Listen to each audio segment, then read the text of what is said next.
पंचायत राज अभियान या कार्यक्रमाच्या निमित्ताने उपस्थित आपल्या तालुक्याच्या सभापती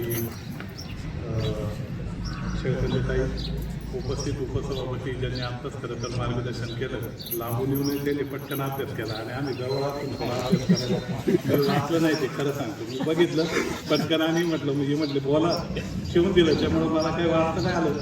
किती मार्क्स पडले यांनी सांगितल्यामुळे मी ऐकले.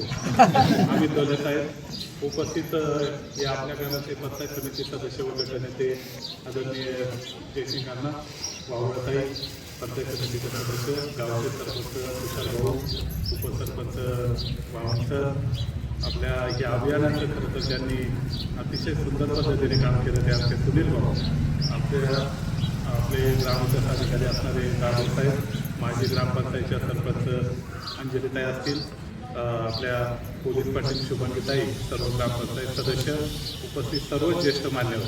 खरं तर सर्वांची नावं घ्यायला पाहिजे, पण मला वाटतं सरांनी सगळ्यांची घेतली असते, त्यामुळे मी काही घेत नाही. आमचे गणेश भाऊ आहेत, खरं तर ते तंटामुक्तीचे अध्यक्ष आणि पत्रकार पण आहेत, दोन्ही चांगल्या भूमिका ते बजावतात. त्यामुळे आपला कार्यक्रम आता व्हायरल होणार आहे, म्हणजे आपल्याला काय अडचण नाही, म्हणजे कुणी पाठवायची गरज नाही असे असणारे गणेश भाऊ आणि सर्वच उपस्थित मान्यवर. खरं तर ज्यावेळेस काम चाललं होतं मला आठवतं सर मला भेटले आणि मला म्हटले योगदान करा. त्यावेळेस सर मला करताना आलं नाही, म्हणजे मी करू आम्ही ते राहून गेले माझ्याकडनं, पण ते राहिलं तर आता मी मोठं योगदान करेन, म्हणजे कामाच्या स्वरूपात मला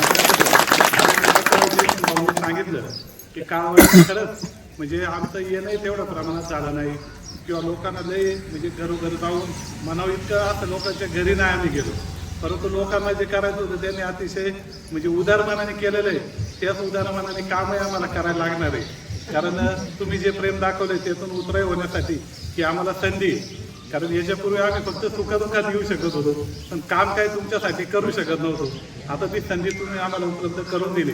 खरं तर कालच योगायोगाने बघा मी तुषार भाऊंना फोन केला होता, वरतून मला फोन आला, मी जयसिंगांना पण फोन केला की ते म्हणले अर्जंटमध्ये 2 कामं सुचवा 10-10 लाखाची अर्जंट त्या समाज कल्याणमधून, पण ते ठरवून तिथं गेलेले पाहिजे. आता योगायोगाने मला पटकन काय आठवलं असेल, मग असं असतं ना, ज्या गावाने भरभरून प्रेम केलं ते आपल्याला पहिलं आठवतं. आणि काळवाडी जरी विभक्त झाली असते तरी पिंपवडी काळवाडी येते आपल्याला सर्वांना देते.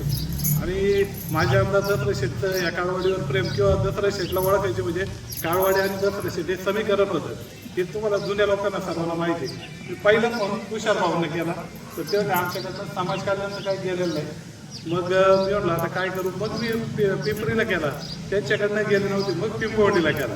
म्हणजे सांगायचं काय म्हटलं आपलं गाव आहे आपण कधी करू शकतो. मग पिंपवडीला केला, तिथं गेलेलं होतं प्रस्ताव तिथं आणि मग आड्यात केलं. नाहीतर कालच 10 लाख रुपये आपल्याला येऊ शकले असते, पण ठीक आहे समाज कल्याणमधून नाही, पण अजून भरपूर आहे. आता याच्यामध्ये मग अमित भाऊने सांगितलं खरं तर कालिका माताचा आशीर्वाद तुमच्यावर आहे. मी बरेच गाव म्हणजे आपण पाहतो की निवडणूक आल्यावर वादविवाद होतात आणि ते झाले पाहिजे तेवढ्या पुरते. म्हणजे काय होतं सर, आपण मतभेद असावं, मनभेद नसावं. आणि हे जर शिकायचं असेल डोले साहेब ही काळवाडी तुम्ही शिकावं. निवडणूक असेल तेव्हा जे व्हायचं ते होत असतं आणि ते झाले पाहिजे. ते थोडंसं समजा ते त्या काळातली गरज असेल, परंतु नंतर लगेच एक व्हायचं, सगळ्यांनी एकत्र येऊन काम करायचं. सुनील भाऊ सारख्यांनी त्यात म्हणजे सगळ्यांना बरोबर घ्यायचं, इतकं मोठं काम. खरं तर आम्ही सर्व वडा पाहिलेला आहे. आम्ही तुम्ही आता येतो मी तो पाहिला नसेल, तो वडा पहिला आहे आम्ही पाहिला. आता तो झालेलं सुंदर रूप त्याचं, त्याच्या शेजारी रस्ता, मग अशी खूप कामं आम्ही खरं तर आलो तेव्हा नव्हती, आता ती झालेली पाहतोय. अतिशय सुंदर काम खरं तर या अभियानातून केलंय. बक्षीस तर तुम्हाला मिळायलाच पाहिजे, कारण तो तुमचा हक्क आहे.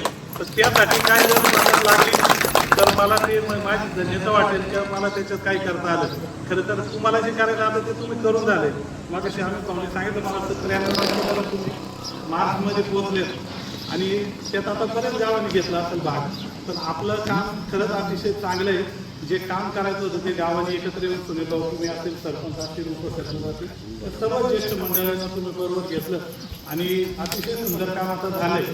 म्हणजे तुमचं काम तुम्ही बनवलं, पुढचं काम जर शक्य झालं आम्हाला मी जे त्यात जर योगदान देता आलं, तिथं काय करायचं असेल, कुणाला भेटायचं असेल, तुम्ही मला कधी सांगा. ते करता आलं तर ते मी माझं भाग्य समजेल. आणि हे बक्षीस आई कालिका मातेच्या कृपेने तुम्हाला मिळावं ही सदिच्छा शुभेच्छा देतो. पुन्हा एकदा आपल्या सर्वांना खरं तर यायला मला वेळ झाला त्याबद्दल दिली, कारण आधी मी फोन केला तुषार भाऊ म्हटले थोडा टाईम लागेल, त्याच्यात आमचे मित्र आले, मग घरी आल्यावर निघता पण झालं नाही. तरी मी त्याच्यातून त्यांना घरी ठेवून म्हटलं आता तुम्ही थांबा मी जातो, कारण लोक थांबली ना आपण जायचं नाही ते बरोबर नाही.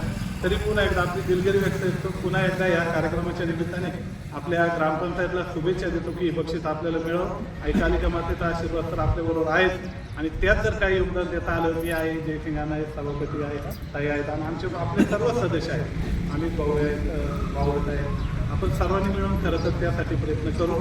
पुन्हा एकदा आपल्या सर्वांना शुभेच्छा देऊन थांबतो. धन्यवाद.